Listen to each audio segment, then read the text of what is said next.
इस कार्यक्रम की सदारत कर रहे शुक्ला जी और मेहमान आला के रूप में जो हमारे बीच में मौजूद हैं मुख्य अतिथि बुंदेलखंड विश्वविद्यालय के रजिस्ट्रार हैं। आपकी शख्सियत कुछ ऐसी है कि कभी मन करता है बयां करूं, कभी ना करूं, कभी ज़्यादा हो जाता है। वो कहा करते हैं सेंट्रलाइज सर्विसेज हमारी केंद्रीय सेवा के सबसे सुंदरतम सूरत वाइज और सीरत वाइज भी बोलो। हमारे माननीय मंत्री जी उच्च शिक्षा उपाध्याय जी भी कहती है यार बिना जरा इधर आना बताना जरा। और यही हाल हमारे एशिया साहब का है उच्च शिक्षा। और कल हमने देखा एक जगह और, तो ऐसी शख्सियत हमारे बीच में है। मैं उनको साधुवाद देता हूँ कि अल्लाह ताला उनको दिन प्रतिदिन ऐसी ही उन्नत देता रहे। हमारे बीच मेहमान खुसूसी के रूप में मौजूद हैं आहूजा सर, जो कि इस परिवार के शायद पुरोहित कहूँ या मैं गुरु कहूँ, कुलगुरु कहूँ। सारी सलाहें उनसे ली जाती हैं। वो ज्योतिष का भी जलवा दिखा देते हैं, मतलब वो पूरा ठीक है। Doctor Dhirendra sir, doctor Mahendra sir और तमाम गणमान्य नागरिक, इस पंडाल में आधी आबादी भी बैठी है, सबको मैं प्रणाम करता हूँ, नमस्कार करता हूँ। और इस जलवे के पीछे जो शख्सियत है उसका भी जिक्र करना मेरे लिए बड़ा आवश्यक हो जाता है। यादव साहब भी होते तो देखते कि ये मजमा, ये जलवा उनके त्याग, तपस्या, बलिदान का किस रूप में खड़ा है। चलिए, ये तो मैं सभी को साधुवाद देता हूँ, समय कम है। अगर मैं सबका नाम लूँगा तो समय जाया होगा और कोई सुनना नहीं चाह रहा। इस समय सब लोग भूखे भी हैं, कई घंटों से बैठे हैं, तो मेरे ख्याल से आवाधापी है। परफॉर्मेंसेस ऐसी थी कि आई हैव नॉट सीन, मैंने नहीं देखा। उस पर हमारे बाबू साहब, रजिस्ट्रार साहब जो है प्रकाश डालेंगे। और जो ज़रूरी बात है वो मैं कह लेता हूँ कि have we ever thought why we are here. कभी हमने सोचा है कि हम यहाँ पे हैं क्यों? आपके मन में आ गया होगा कि we are just going to celebrate annual festival of this college, this school, that is why we are here. लेकिन अब एक अगला सवाल पैदा होता है कि आखिर हम इस तरह के कल्चरल प्रोग्राम मनाते क्यों हैं? इसके पीछे वजह क्या है, क्यों इसकी ज़रूरत है? तो अगर आप वेदों की तरफ जाएंगे तो वेद में एक ऋचा है मनुर्भव, मनुष्य बनो। It means we were not, मनुष्य नहीं थे हम। दरअसल आप कल्पना करें कि जब मानव का, इंसान का जो बच्चा पैदा होता है कितना कमज़ोर होता है, कितना कमज़ोर होता है। मतलब मेरे ख्याल से 4 साल 5 साल में जो है वो थोड़ा चलने फिरने लायक होता है। और ये जो मनुष्य का छोटा सा बच्चा है सबसे ताकतवर जानवर के बच्चे को भी काबू कर लेता है। बच्चे को क्या, जो है शेर को काबू कर लेता, सीधा सीधा खुल के क्यों ना कहूँ मैं। हमारा इतना कमज़ोर बालक, और वो कब्जा काहे पे कर लेता है, शेर को भी पिंजड़े में कैद कर लेता है। उसके पीछे कारण क्या है, कभी हमने सोचा? उसके पीछे कारण यही ट्रेनिंग, यही शिक्षा। उसके पीछे कारण क्या है? ट्रेनिंग, शिक्षा। अगर शिक्षित ना हुआ होता, वो संस्कारित ना हुआ होता, ट्रेनिंग नहीं दी गई होती, तो शेर का बच्चा हमारे बच्चे को खा जाता। लेकिन by virtue of education, by virtue of training, we are able to, हम उसको काबू करने की ताकत रखते हैं। तो ये जो शिक्षा का कमाल, मोटा मोटा यहाँ जो बहनें बैठी हैं, माताएं बैठी हैं, समझ लें कि शिक्षा कितना ताकतवर हथियार है। आपका बेटा शेर शेर के बच्चे को नहीं, शेर को भी पकड़ सकता है। ये शिक्षा की कुवत है। कला आ जाती है, वो जो है पूर्ण पुरुष होता है। तो उन्हीं कलाओं को विकसित करने के लिए वी आर हियर। उन कलाओं में है क्या? डांसिंग, नाचना, गाना, पढ़ना, लिखना, शिल्पकला, मूर्ति कला, जितनी तरह की आप जीवन में विधियां जानते हैं, पाक कला, जो महिला शक्ति बैठी है, खाना बनाने की कलाएं भी ये 64 कलाओं में गिनी जाती हैं। तो इन्हीं कलाओं को सीखने के लिए यहाँ पर हम बच्चों को प्रोग्राम ट्रेनिंग देते हैं। इसका उद्देश्य यही है कि हमें समाज को एक अच्छा नागरिक देना है, उसका एक अच्छा मेंबर देना है। वो अच्छा मेंबर समाज को बनाएगा। समाज तभी अच्छा होगा जब उसका हर मेंबर क्या होगा? शिक्षित होगा, संस्कारित होगा, सुशिक्षित होगा। सुशिक्षित होने का मतलब क्या है? Right education.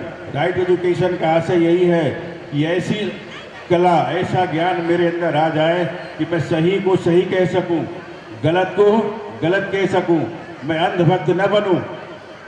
इसलिए यह जो है बहुत ही ज़रूरी है कि हम लोग शिक्षित बने। शिक्षित बनने के लिए करना क्या होता है? शिक्षित दो तरीके से होते हैं। एक तो शिक्षा होती है घर में ही मिलती है। जैसे हमारा समाज पूरा क्या रहा? अनपढ़ रहा। हम लोग जो है पेड़ की छाल पहन करके आगे बढ़े हैं, बहुत बड़ा इतिहास है। तो शिक्षा दो तरह से मिलती है। एक तो आपके जिस सोशल ब्लॉक में आप रहते हैं, जिस सामाजिक टुकड़े में आप रहते हैं, परिवार में रहते हैं, वहाँ से आपको शिक्षा मिलती है। इस तरह की औपचारिक शिक्षा न मिले, आप स्कूल कॉलेज न गए हो, लेकिन आपको एक शिक्षा मिलती है अपने परिवार से। जो आप यहाँ पे किसानी खेती करते होंगे या जिनके घर में बढ़ई गिरी होती है, वो कहीं ट्रेनिंग लेने नहीं जाता है, उसको घर में ही एक शिक्षा मिल जाती है। फिर अगर वो सोशल ग्रुप और बड़े ग्रुप से टकराता है, जो और बेहतर जानता है, तो फिर वो शिक्षा का प्रसार होता है। मुझको कल किसी ने बताया कि ज्योतिबा राव फूले साहब कैसे पढ़ गए। तो मुझे बताया गया कि ज्योतिराव साहब की चाची अंग्रेजों का, उन्होंने कहा कि डू यू नो इंग्लिश? तो मैंने कहा हाँ सर, मैं थोड़ी टूटी फूटी जानता हूँ। तो उन्होंने कहा इंग्लिश इज़ वेरी मस्ट, ये तुम इंग्लिश नहीं जाने होते। और अगर मैं तेलंगाना की क्या है बाबू साहब, कन्नड़ तेलुगु क्या है? कन्नड़। अगर मैंने कन्नड़ में लिखा होता और तुम केवल हिंदी भर जानते होते, तो क्या मेरे विचारों से तुम वाकिफ हो सकते थे? यहाँ आते मिलने? तो आप समझ लीजिए, वो कन्नड़ मातृभाषा का व्यक्ति, उसने इंग्लिश में लिखा, मैंने थोड़ी इंग्लिश जानी, मैंने उसके विचारों को पढ़ा, उनसे मिलने के लिए गया। तो ये इंग्लिश की व्यापकता है। हमारा मुल्क कैसा है? कोस कोस पर पानी बदले 4 कोस पर बानी। इतनी विविधता है। Telugu, Tamil, Kannada, Assamese, Bengali, Manipuri, Meghalaya, there are so many languages. आप सबको सीखेंगे तो आपकी उम्र चली जाएगी सीखने में। और अगर आपने इंग्लिश सीख ली तो it means all the literature of all subjects are available in English. तो इंग्लिश जानने पर आप सब कुछ जान सकते हैं। तो मैं ज़्यादा जो है लंबा भाषण नहीं करूँगा, कुछ और बातें बता दें। माताएं बहनें हैं, दर्शक से कार्यक्रम किए हैं, लेकिन आपने उन पात्रों को नहीं रखा जिन्होंने आधी आबादी का उन्नयन किया, पूरे जो है वंचित वर्ग का जिन्होंने उन्नयन किया, उनकी एक भी झांकी नहीं थी। बच्चे क्या सीखेंगे? यदि एक अंबेडकर की बात यहाँ पे होती कि कौन से तबके के लोग हैं, these are mostly from deprived classes. गांव जुहार के बच्चे हैं ना, सब जो है बैकवर्ड पिछड़े बच्चे होंगे। इनके माता पिता जो बहुत बड़े वो नहीं होंगे कि वो दिल्ली में पढ़ा लेंगे। तो अगर अंबेडकर का व्यक्तित्व इनके जीवन में परोसा जाता, देखते कि अंबेडकर ने किन परिस्थितियों में रह करके कैसे पढ़ाई की और 20वीं शताब्दी का सबसे महानतम पढ़ा हुआ व्यक्ति बना। 3 विश्वविद्यालयों London School of Economics, Columbia विश्वविद्यालय, यहाँ से डिग्री हासिल की। कोलंबिया विश्वविद्यालय में उस व्यक्ति का जो है स्टैचू गेट पे लगी हुई है। क्यों लगी हुई है? उसको ज्ञान का व्यक्तित्व कहते हैं। और उसने हाँ, एक सवाल और, समय कम है भाई, माताएं बहनें सुन ले। आप मकान काहे के लिए बनाते हो? मकान बनाते हैं रहने के लिए ना। हम लोग अपना मकान बनाते हैं रहने के लिए, लेकिन इस मुल्क में एक ऐसी शख्सियत मौजूद है जिसने अपने रहने के लिए मकान नहीं बनाया। मकान किसके लिए बनाया? फॉर बुक्स, किताबों के लिए मकान बनाओ। वो किताबों के लिए मकान बना। ऐसी उनके पास जो है लगन थी किताब रखने की, किताब पढ़ने की। उस समय 51,000 पुस्तकों की लाइब्रेरी उनकी लाइब्रेरी में मौजूद थी। 51,000 पुस्तकें उनकी लाइब्रेरी में मौजूद। उसी शख्स का वो प्रसिद्ध कथन मुझको याद आता है, शिक्षा शेरनी का वो दूध है, शिक्षा शेरनी का वो दूध है जो पिएगा दहाड़ेगा, जो पिएगा दहाड़ेगा। Education is the milk of a lioness who drinks roars, जो पिएगा दहाड़ेगा। शिक्षा ही हमें संस्कारित करती है और मानवता को जगाने वाली। भाऊ साहब, पेट ज़्यादा हो रहा हो तो मैं बंद कर दूंगा, इशारा कर दीजिएगा, क्योंकि मुक्ता काशी मंच है, मैं भी मुक्त महसूस कर रहा हूँ। आप लोगों को परिवार, मैं भाऊ साहब इधर ज़्यादा ध्यान देता हूँ।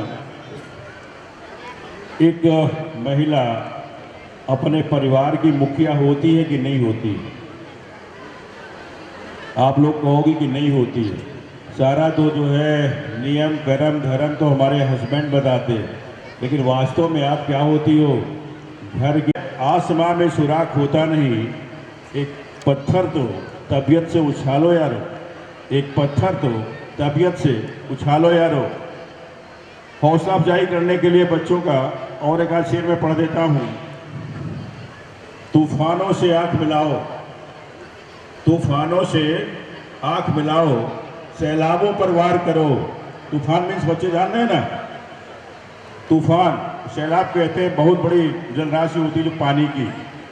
तो सुलझाऊंगा तेरी जुल्फें, आज उलझा हूँ वक्त को सुलझाने में, आज उलझा हूँ वक्त को सुलझाने में।